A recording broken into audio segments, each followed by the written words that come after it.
اب میں آپ کو ذرا اس جو انسانوں میں سے انسان دشمنی کا جن کا سب سے بڑا رول ہے، میں ان کی 2000 سالہ تاریخ کا آپ کے سامنے نقشہ رکھنا چاہتا ہوں۔ ان 1400 سال کا تو میں نے صرف 4 آپ کو پوائنٹس بتائے۔ موسیٰ سے عیسیٰ تک 1400 برس علیہ الصلوۃ والسلام، 2 مرتبہ عروج، 2 مرتبہ زوال، اشیریوں کے ہاتھوں پٹوائی، بابلیوں کے ہاتھوں پٹانا، گریکس کے ہاتھوں مرمت، رومنس کے ہاتھوں مرمت۔ یہ جو 2000 سال ہیں، کیونکہ اب تو ظاہر بات ہے 21ویں صدی شروع ہو گئی، 20 صدیاں حضرت مسیح کو پوری ہو گئی۔ پہلی بات نوٹ کیجئے، حضرت مسیح کی پیدائش ہے سن 1 قبل مسیح۔ یہ نقطہ آپ نے کبھی سنا ہے یا نہیں؟ جب ملینیم کا سلسلہ شروع ہوا تھا پچھلے سال، تو میں نے بیان کر دیا تھا کہ ایک عجیب حساب کے اندر انہوں نے غلطی کی ہوئی ہے۔ حضرت مسیح کی پیدائش ہوئی 25 دسمبر کو، سن انہوں نے شروع کر دیا، اس کے بعد جنوری آئی تو پہلا سال شروع ہو گیا۔ اگر جنوری سے پہلا سال شروع ہوا تو یہ 6 دن جو ہے تو اس کے پچھلے سال میں تھے، لہذا کہا جائے گا کہ Jesus Christ was born 1 year before Christ, BC۔ تو 1 قبل مسیح میں حضرت مسیح کی پیدائش ہوئی۔ یہ آخری اسرائیلی نبی اور رسول۔ یہودی علماء کی مخالفت، دشمنی، سولی پر چڑھوا دینا میں بیان کر چکا ہوں۔ سن 33 عیسوی میں، جبکہ حضرت مسیح کی عمر 33 برس تھی، اللہ تعالیٰ نے انہیں زندہ آسمان پر اٹھا لیا، لیکن یہودیوں نے اپنے خیال کے مطابق انہیں سولی پر چڑھوا دیا، ان کی موت واقع ہو گئی۔ اگرچہ اس کے بعد یہ اختلاف ہے ان میں، یہودی کہتے ہیں وہ سولی پر چڑھ گیا، ختم ہوا، مر گیا، عیسائی کہتے ہیں نہیں، انتقال ہوا ہے مسیح کا صلیب پر، لیکن پھر وہ دوبارہ زندہ ہو گئے ہیں۔ ان کی لاش ایک غار میں رکھ دی گئی تھی، وہاں ریزریکشن ہو گیا، ان کا باعث بعد الموت وہی ہو گیا، اور پھر انہیں اللہ نے زندہ آسمان پر اٹھا لیا۔ تو ہمارے اور عیسائیوں کے درمیان نوٹ کر لیجئے، یہ چیز مشترک ہے کہ حضرت مسیح آسمان پر زندہ اٹھائے گئے۔ فرق کیا ہے؟ وہ سمجھتے ہیں کہ سولی دیے گئے، سولی پر مرے، پھر زندہ ہوئے، پھر گئے۔ ہم سمجھتے ہیں کہ نہیں، وما صلبوہ وما قتلوہ، انہوں نے نہ صلیب دے سکے انہیں اور نہ انہیں قتل کر سکے، بل رفعہ اللہ الیہ، اللہ نے اٹھا لیا۔ پھر ہمارا اور یہ اس کا عیسائیوں کا ایک اور اتفاق ہے، سیکنڈ کمنگ آف جیسس، حضرت مسیح دوبارہ آئیں گے۔ یہ عیسائیوں کا بھی عقیدہ ہے اور ہمارا بھی۔ بہرحال تو جیسا کہ میں نے عرض کیا کہ اس وقت یہ عذاب استیصال، عذاب اکبر کے مستحق ہو چکے تھے، لیکن اللہ نے ان کی مدت دراز کی ہے، لیکن ان پر دنیاوی عذاب کا ایک کوڑا جو ہے اللہ تعالی کی طرف سے اسی وقت برسا۔ دنیاوی عذاب دنیا میں رہتے ہوئے ختم نہیں کیا گیا۔ 37 برس بعد، حضرت مسیح کے رفع سماوی کے 37 برس بعد، سن 70 میں یہودیوں نے بغاوت کی رومیوں کے خلاف۔ رومی ٹائٹس جنرل تھا ایک، اس نے پھر جو حملہ کیا ہے، 1,33,000 یہودی ایک دن میں قتل کیا یروشلم میں، اور ہیکل سلیمانی گرا دیا۔ وہ ہیکل پہلے بھی گرا تھا، پہلے 1400 سال کے دوران میں بھی نبوکڈنضر نے گرایا تھا، لیکن پھر اس کے 150 سال بعد انہوں نے دوبارہ بنا لیا تھا، اس لیے وہ اسے سیکنڈ ٹیمپل کہتے ہیں۔ پہلا ٹیمپل جو حضرت سلیمان نے بنایا تھا، نبوکڈنضر نے گرا دیا 587 قبل مسیح میں، پھر دوبارہ انہوں نے 150 سال کے بعد بنا لیا۔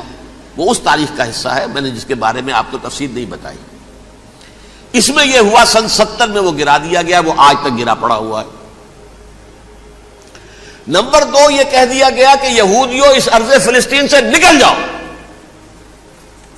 تم یہاں نہیں رہ سکتے اب۔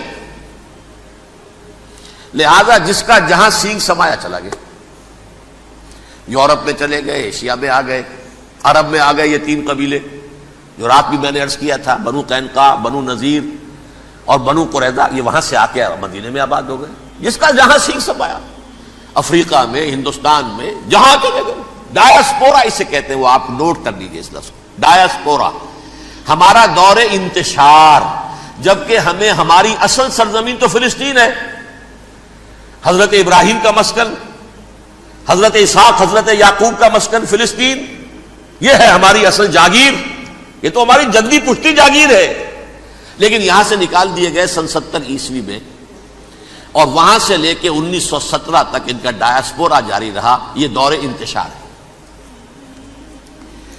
اس دور انتشار کے اب چند حصے ہیں جس کو میں چاہتا ہوں کہ آپ علیحدہ علیحدہ سمجھ لیں۔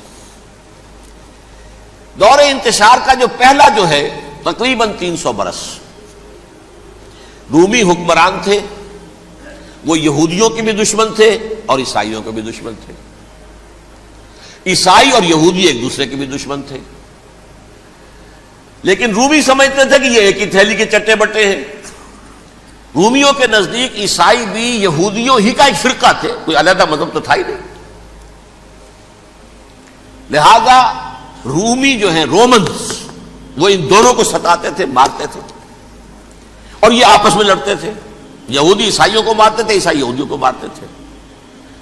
یہ ہے 300 برس تک کی تاریخ۔ سن 300 عیسوی میں کیا ہوا؟ ایک معجزہ ہو گیا۔ بہت عظیم ایمپرر کانسٹینٹائن، قسطنطین اعظم، رومن ایمپررز میں سے بہت بڑا ایمپرر، وہ عیسائی ہو گئے۔ اب تو معاملہ بالکل تلپٹ ہو گیا، پوری سلطنت عیسائی ہو گئی۔ اب عیسائیوں کے عیش ہو گئے اور یہودیوں پہ مار پڑنی شروع ہوئی۔ اب عیسائیوں کا آپ خود سوچئے کہ جنہیں وہ خدا بنا بیٹھے ہیں، خدا کا بیٹا قرار دے رہے ہیں، ان کے قاتل کون؟ یہودی بدماش۔ لہذا ان کی وہ پٹائی شروع ہوئی ہے یورپ میں، پوری رومن امپائر میں، انہیں ذلیل کیا گیا، شہروں میں آمد بند، علیحدہ رہو، گھیٹوز کے اندر رہو۔ یہودی کا نام جو ہے وہ گالی بن گیا، جیسے آج بھی یہودی گالی کہتے ہیں، جیسے خنزیر کا لفظ، آخر وہ بھی اللہ کی مخلوق ہے، لیکن آپ کو معلوم ہے کوئی شخص زبان پہ نام نہیں لانا چاہتا خنزیر کا، سور کا، ہے تو مخلوق وہ بھی ایک حیوان ہے۔ ایسے ہی یہ ہے یہودی گالی، جیوٹ گالی۔ لہذا ایک طرف تو ان دونوں کے درمیان دشمنی، جس کو قرآن کہتا ہے وَأَغْرَيْنَا بَيْنَهُمُ الْعَدَاوَةَ وَالْبَغْضَاءَ، ہم نے ان کے مابین دشمنی جو ہے پیدا کر دی۔ اور جب یہ پوری سلطنت عیسائی ہو گئی تو قافیہ تنگ ہو گیا یہودیوں کا۔ اب آئیے 571 عیسوی، یعنی جبکہ ڈایاسپورا کو کتنا عرصہ ہو چکا تھا؟ 500 برس۔ سن 70 سے شروع ہوا نا ڈایاسپورا، جب ٹائٹس نے گرایا ہے ہیکل کو اور نکال باہر کیا انہیں فلسطین سے، بھاگ جاؤ یہاں ایک یہودی بھی نہیں رہے گا، فلسطین سے نکال دیے گئے۔ اس کے پورے 500 برس بعد سن 571 عیسوی میں حضور کی پیدائش ہوئی، ولادت باسعادت محمد رسول اللہ صلی اللہ علیہ وسلم۔ 610 میں آپ پر وحی کا آغاز ہوا، لیکن حضور کے ساتھ ان کا معاملہ کیا رہا؟ اول تو جبکہ حضور ابھی مکے ہی میں تھے، یہودیوں نے ریشہ دوانیاں شروع کر دی حضور کے خلاف۔ قریش مکہ کو سکھاتے تھے، پڑھاتے تھے، ان سے یہ پوچھو، ان سے یہ پوچھو، انہیں اس طرح تنگ کرو، ان سے یہ امتحان لو، یہ آپ کے علم میں ہے۔ سورہ بنی اسرائیل میں، سورہ کہف میں وہ سوالات جو امتحانی سوالات آئے تھے، ذوالقرنین کون تھا، اصحاب کہف کون تھے، تم رسول بنے پھرتے ہو تو بتاؤ، اور یہ روح کی حقیقت کیا بتاؤ۔ یہ ساری ریشہ دوانیاں کر رہے تھے بیٹھے ہوئے، ابھی وہیں پر، حضور ابھی پہنچے بھی نہیں۔ ہجرت فرما کر حضور تشریف لے آئے تو حضور نے، جسے ماسٹر سٹروک کہا جائے گا، یعنی اسٹیٹس مین شپ کا ماسٹر سٹروک، آپ نے مدینے میں آتے یہودیوں کے ساتھ پیکٹ کر دیا، جوائنٹ ڈیفنس پیکٹ آف مدینہ، کہ اگر مکے والے ہم پر حملہ کریں گے تو ہم مل جل کر ایک قوم کی حیثیت سے مقابلہ کریں گے۔ یہ میثاق مدینہ کہلاتا ہے، جس کے بہت غلط معنی پہنائے جا رہے ہیں آج کل۔ بہرحال میں موضوع میرا چونکہ یہ نہیں، میں ادھر نہیں جاؤں گا، لیکن ہوا کیا؟ ہر مرتبہ یہ خیانت کے مرتکب ہوئے، ان نے جو عہد کیے تھے ان سے پھرے، اندر ہی اندر سازش، ریشہ دوانی، حضور کی بدترین دشمنی۔ سورہ نساء کی آیت نمبر 13 میں فرمایا ہے لا تزال تطلع علی خائنۃ منہم، اے نبی ہمیشہ آپ کے علم میں ان کی طرف سے خیانتیں، بددیانتیاں آتی رہیں گی. اور بار بار وہ مسلسل جنگ کی آگ بھڑکاتے تھے. قریش کو دعوت دیتے، آؤ آؤ آؤ ہم اندر سے بغاوت کر دیں گے، تم آؤ تو صحیح، ختم کریں محمد کو اور اہل ایمان کو صلی اللہ علیہ وسلم ورضی اللہ تعالی عنہم اجمعین. لیکن پھر جب وہ آتے تھے تو یہ دبک جاتے تھے، ان میں ہمت نہیں تھی، میدان کے مرد نہیں رہے تھے. یہ سورہ حشر میں ان کا نقشہ کھینچا گیا ہے. کھلے میدان میں مقابلے کی اس کے اندر صلاحیت ہی نہیں ہے. یہ تو فصیلوں کے پیچھے سے، جیسے عورتیں کہیں دیہات میں لڑائی ہوتی ہے تو مرد جو ہے گلیوں میں لڑتے ہیں، عورتیں اوپر سے پتھر پھینکتی ہیں، بس وہ کام یہ کر سکتے تھے. من ورائے جدر، فصیلوں کے پیچھے سے، جنگ میں میدان میں نہیں آ سکتے. بہرحال قرآن مجید میں ہے یہ سورہ مائدہ کی آیت نمبر 64، کلما اوقدوا نارا للحرب اطفاها اللہ.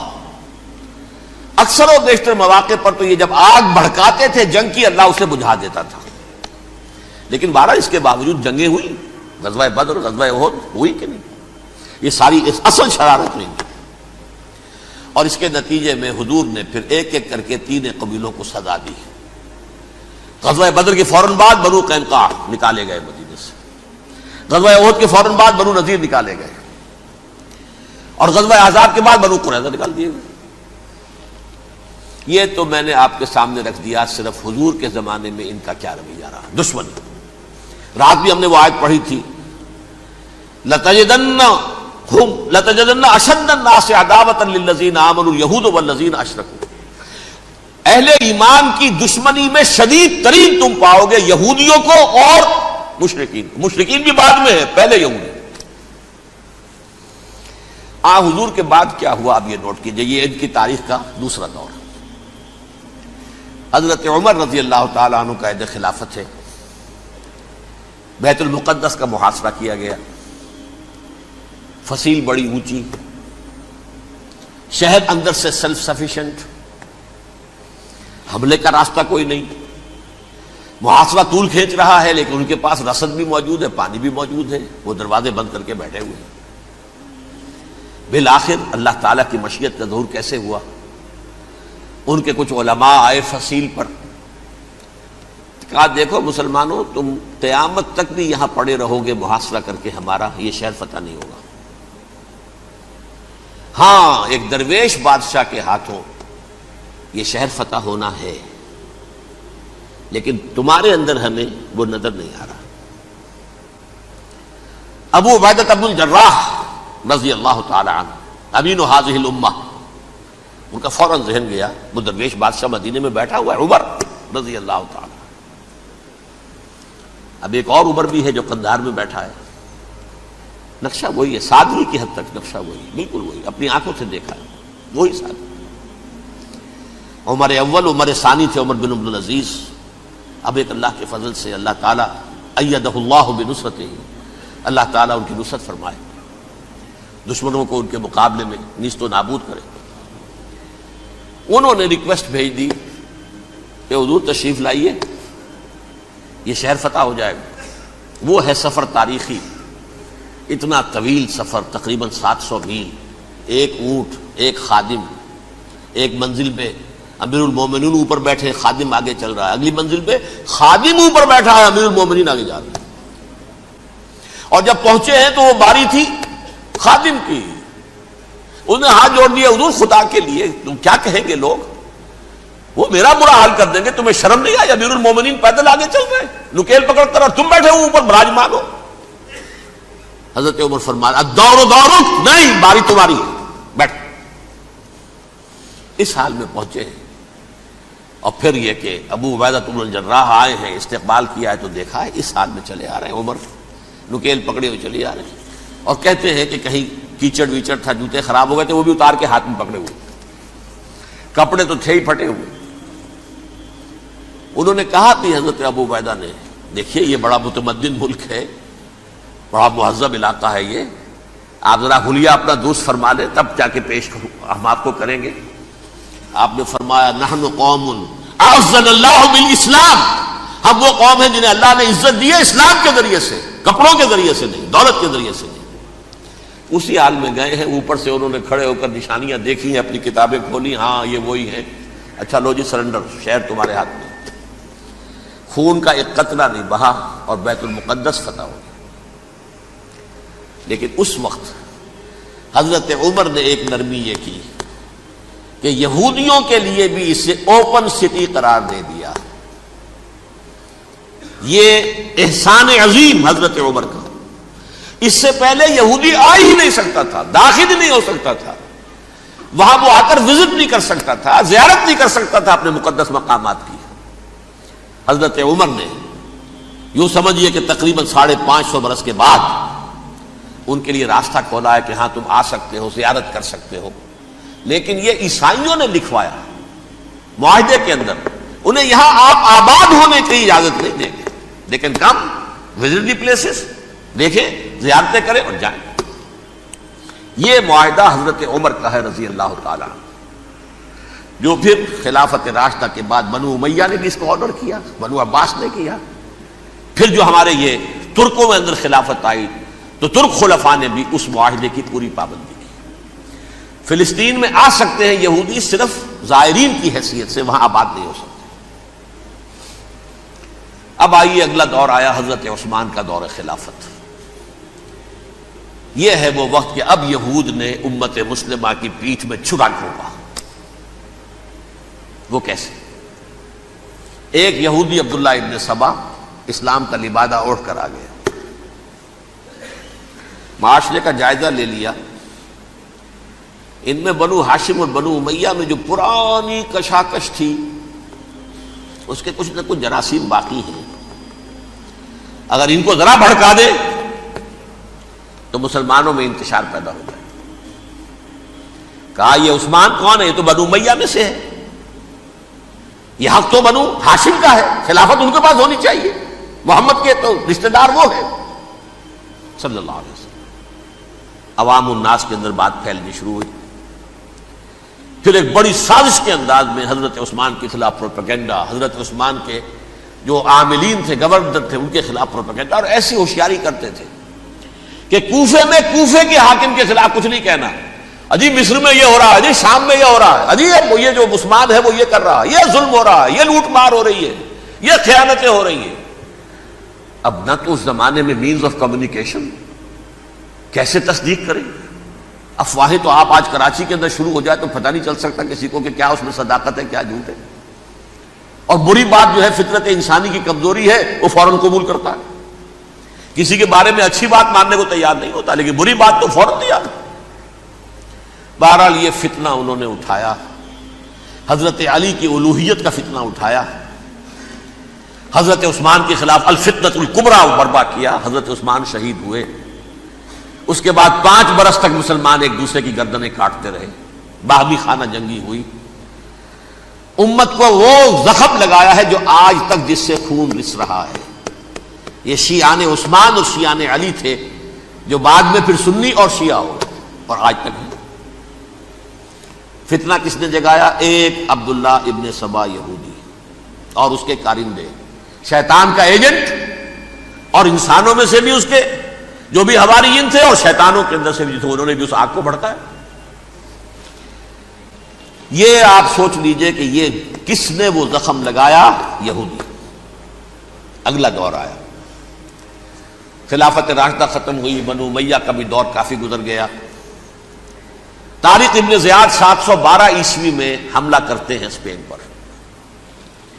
اسپین اس وقت عیسائیت کا بہت بڑا گڑھ، بڑے کٹر ترین عیسائی جو ہے وہ اسپین میں تھے، لہذا یہودیوں کی وہاں بہت پٹائی ہوتی تھی، بہت پٹائی ہوتی، یہ میں بتا چکا ہوں، دشمنی تھی ان کی تو چلی آ رہی تھی عیسائیوں کے ہاتھوں یہودیوں کی، وہ تو سن 300 عیسوی سے ایمپرر کانسٹنٹائن کے بعد سے شروع ہو گئی تھی۔ اس حوالے سے یہودیوں نے اس وقت چالاکی یہ برتی، کچھ راستے واسطے بتائے، کچھ مدد کی طارق ابن زیاد کی۔ طارق ابن زیاد نے انہیں اپنا محسن سمجھا، ہسپانیہ فتح ہو گیا تو یہودی چونکہ محسنین کی فہرست میں آ چکے تھے، انہیں بہت اقتدار نصیب ہوا، بڑی سپورٹ مسلمانوں نے دی۔ ان کے بڑے بڑے علماء جو ہیں اسی دور کے اندر پیدا ہوئے، بڑے بڑے تھنکرز ان کے اسی دور میں پیدا ہوئے۔ بن گوریون جو کہ ایک وزیر اعظم تھا اسرائیل کا، اس نے یہ لکھا ہے اپنی کتاب میں، Muslim Spain was the golden era of our diaspora. وہ ڈائسپورا جو 70 عیسوی سے شروع ہوا تھا اور 1917 عیسوی تک جاری رہا ہے، اس میں سے گولڈن ایرا ہمارا جو تھا وہ مسلم اسپین تھا. ہسپانیہ میں بیٹھ کر ہم نے عیش کیے. لیکن وہاں سے انہوں نے اور جو کچھ کیا، یہ تو داستان کے بہت سے گوشے ہیں، لیکن میں جس اسٹریٹ لائن میں چل رہا ہوں اس کے اعتبار سے ایک بات سمجھ لیجیے. وہاں بیٹھ کر انہوں نے اب عیسائیت کی پیٹھ میں چھرا گھونپا، پروٹیسٹنٹ مذہب پیدا کیا، تقسیم کر دیا. جیسے شیعہ سنی کی تقسیم عبداللہ ابن سبا، رومن کیتھولک اور پروٹیسٹنٹ کی تقسیم یہودی علماء. ہوتا کیا تھا، ہسپانیہ کی یونیورسٹیاں ہیں، کارڈووا میں ہے، ٹولیڈو میں ہے، گریناڈا میں ہے، غرناطہ، قرطبہ، تولیتلا، اور وہاں آتے تھے لوگ. فرانس سے چلے آ رہے ہیں نوجوان پڑھنے کے لیے، جرمنی سے چلے آ رہے ہیں، اٹلی سے چلے آ رہے ہیں. 3 ہی ملک قریب ترین پڑھتے ہیں سینٹرل جو یورپ کے ہیں. یہاں پر جو ہے وہ اسلام جو نور پھیلا رہا تھا اس سے بھی مستفیض ہوئے. جہالت کے جو ہے پردے ان کے وہ چھٹے. اس کے ساتھ ہی وہ یہودی وہاں ان کے اندر جو جراثیم داخل کر رہے تھے وہ اس عیسائیت کے خلاف بغاوت تھی جو اس وقت دنیا میں عیسائیت اس وقت تھی. پوپ کا راج تھا دنیا میں اس وقت. یورپ میں جو عیسائیت تھی اس میں ایک طرف بادشاہ تھے، لیکن بادشاہوں کی حیثیت وہاں پر یوں سمجھ لیجئے کٹ پتلیوں کی تھی. اصل قوت پوپ کے ہاتھ میں تھی. اور پوپ کو انہوں نے جیسے قرآن نے کہا اتخذوا احبارهم ورهبانهم اربابا من دون اللہ، کیونکہ سینٹ پال نے شریعت موسوی ساقط کر دی تھی تو اب شریعت تھی ہی نہیں. پوپ کو اختیار تھا جس چیز کو چاہے حلال قرار دے دے، جس چیز کو چاہے حرام قرار دے دے. اتخذوا احبارهم ورهبانهم اربابا من دون اللہ. انہوں نے کہا صاحب یہ پوپ کس بلا کا نام ہے، یہ بھی انسان ہے. بات تو ٹھیک تھی نا، اصل حیثیت تو کتاب کی ہونی چاہیے نا، ڈیوائن بک، دی ریویلڈ اسکرپچر. لہذا اور یہ کتاب ہر شخص پڑھ سکتا ہے. کوئی پوپ کے باپ کو جو ہے کوئی اس کے لیے پروپرائٹری رائٹس تو نہیں ہے کہ صرف پوپ پڑھ سکتا ہے یا پادری پڑھ سکتے ہیں. ہم بھی پڑھ سکتے ہیں، ہم بھی سمجھ سکتے ہیں. یہ باتیں تھی کہ جن کو بڑھا چڑھا کر بیان کر کے اور پوپ کا اقتدار ختم کرا دیا اور توجہ مرکوز کر دی بائبل کی طرف. اب بائبل میں بڑا حصہ تو اولڈ ٹیسٹامنٹ کا ہے. نتیجہ کیا ہوا، یہود کی عظمت پروٹیسٹنٹس کے نزدیک مسلم ہو گئی. اصل قوم تو یہ ہے، وہ دشمنی بدلی کہ نہیں بدلی. موسیٰ کے امتی یہ ہے، تورات موسیٰ کو دی گئی، ابراہیم کی نسل یہ ہے. لہذا وہ جو دشمنی تھی، جو عداوت تھی کہ ہمارے خدا کو سوری چڑھانے والے ہیں یہ بدماش، اس کا ازالہ ہوا اس پروٹیسٹنٹ مذہب کے نتیجے میں. یہ میں اب آپ کو بتاتا ہوں کہ ایک نتیجہ وہ نکلا ہے جسے برٹرنڈ رسل نے بیان کیا ہے. اس کی کتاب ہے ان پریز آف آئیڈلنس، صفحہ 108. وہ لکھتا ہے the Christians retaining the Judaic belief in special revelation added to it the Roman desire for worldwide domination and the Greek taste for metaphysical subtleties. The combination produce the most fiercely persecuting religion that the world has yet known. یہ 3 چیزیں آ کر عیسائیت میں مل گئی. ایک تو جب یہ اولڈ ٹیسٹامنٹ جو ہے وہ ان کے ہاتھ میں آ گئی، اور اس کے میں کچھ آپ کو بتا دیتا ہوں کہ اولڈ ٹیسٹامنٹ کی تعلیمات، کیونکہ یہ اولڈ ٹیسٹامنٹ جو ہے یہ محرف تھی.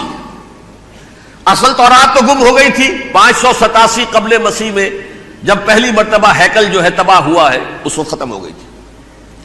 اس کے کوئی 150 سال کے بعد انہوں نے یادداشتوں سے مرتب کر کے لکھی ہے. اب اس میں ان کے اپنے خیالات، اپنے امانی، اپنی توجیحات وہ شامل ہو گئی.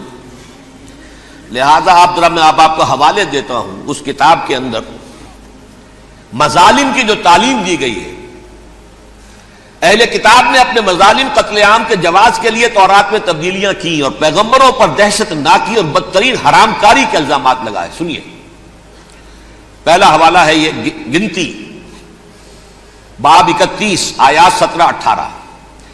اس لیے ان بچوں میں جتنے لڑکے ہیں سب کو مار ڈالو، اور جتنی عورتیں مرد کا منہ دیکھ چکی ہیں ان کو بھی قتل کر ڈالو، لیکن ان لڑکیوں کو جو مرد سے واقف نہیں اور اچھوتی ہیں اپنے لیے زندہ رکھو. یہ کسی اللہ کی کتاب کا یہ جملہ ہو سکتا ہے؟ کسی ریویل بک کا؟ اور سنیے، یہ ہے استثناء ڈیٹرانومی باب 20 آیت 16-18. پر ان قوموں کے شہروں میں جن کو خداوند تیرا خدا میراث کے طور پر تجھ کو دیتا ہے، کسی ذی نفس کو جیتا نہ بچا رکھنا، جیسا خداوند تیرے خدا نے تجھ کو حکم دیا بالکل نیست کر دینا. مرد، عورتیں، بچے، بوڑھے سب ختم. یہ کتاب مقدس ہے. اور سنیے، سموئیل باب 27 آیت نمبر 9. اور داؤد نے اس سرزمین کو تباہ کر ڈالا اور عورت مرد کسی کو جیتا نہ چھوڑا. نمبر 4، ان سب آباد شہروں کو ماں، عورتوں اور بچوں کے بالکل نابود کر ڈالا. کتاب استثناء باب 3 آیت 6. یہ ہے جو کہہ رہا ہے برٹرنڈ رسل، کرسچینٹی میں آ کر بھی یہ تین چیزیں شامل ہو گئی. ایک تو یہ باربیرین یہ تعلیم جو ہے، اور یہ مذہب کے نام پہ تعلیم، یہ کتاب مقدس کی تعلیم. نمبر 2، رومنز کے اندر جو ایک تمنا تھی ورلڈ ڈومینیشن کی، وہ عیسائیت کے اندر آ گئی. اس لیے کہ پوری رومن امپائر جو ہے عیسائی ہو گئی، تو اسے وراثت کے اندر ورلڈ ڈومینیشن کی جو ایک تمنا تھی وہ مل گئی. اور پھر یہ کہ انہوں نے جو توہمات تھے یونانیوں کے، ان کو بھی اپنے ہاں مختلف شکلوں کے اندر جمع کر لیا. ان تین چیزوں کا the combination produced the most fiercely persecuting religion that the world has yet known. اس کے نتیجے میں دنیا میں تاریخ انسانیت کے اندر جو بدترین خونخوار ترین مذہب ہو سکتا ہے وہ شکل عیسائیت نے اختیار کی. اور اس کا مظہر عتم کیا تھا؟ نوٹ کیجئے، صلیبی جنگیں. ایک بات ٹائم ٹیبل کے اعتبار سے نوٹ کر لیجئے گا. فرسٹ ملینیم ختم ہوا، سیکنڈ شروع ہوا. ان کے 1000 سال ختم ہوئے تو 11ویں صدی میں سیکنڈ ملینیم شروع ہوا، تو پہلی صلیبی جنگیں ہوئی. لاکھوں مسلمان قتل کیے. صرف یروشلم کے اندر اتنا خون بہایا ہے کہ خود ان کے ہسٹورینز لکھتے ہیں کہ جب ان صلیبیوں نے جب گھوڑوں کے ساتھ وہ چل رہے تھے گلیوں میں، تو ان کے گھوڑوں کے گھٹنوں تک خون کی ندی بہ رہی تھی. جہاں سے گزرے ختم کرتے چلے گئے، آبادیاں کی آبادیاں ختم کر دی. اگرچہ اس کروسیڈ میں گیہوں کے ساتھ گھن بھی پسا، یہودی بھی بہت مارے گئے. یہ فرانس سے، جرمنی سے جب یہ کروسیڈرز آ رہے تھے، 3000 میل کا سفر طے کر کے آئے تھے. سوچئے تو صحیح. اربن ثانی پوپ جو تھا، آگ لگا دی تھی اس نے پورے یورپ کے اندر. شرم سے ڈوب مرو، تمہارے مقدس علاقے مسلمانوں کے ہاتھ میں. انفیڈلز، یہ کافر، یہ مرتد، یہ ملحد. مسیح جہاں پیدا ہوا، مسیح کو جہاں سولی دی گئی، وہ کہاں ہے؟ ان کے ہاتھ میں. وہ آگ لگائی ہے، 3000 میل کا فاصلہ طے کر کے یہ قومیں آئی ہیں وہاں، اور جو تباہی مچائی ہے انہوں نے. تاریخ انسانی میں ایسی بربریت کی کوئی مثال. اور یہ ان کے اپنے ہسٹورینز لکھتے ہیں. شرم کے مارے ایسے محسوس ہوتا ہے جیسے ان کی گردنیں جھکی جا رہی ہیں. ستا اٹھ کے کوئی نہیں خوش ہوتا،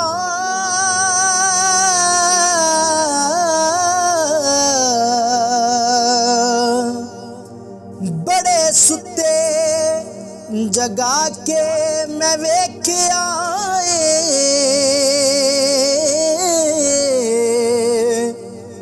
کتے جیا نہیں کوئی وفادار ڈٹھا، تے ٹکر سکا بھی پا کے ویکھ آئے.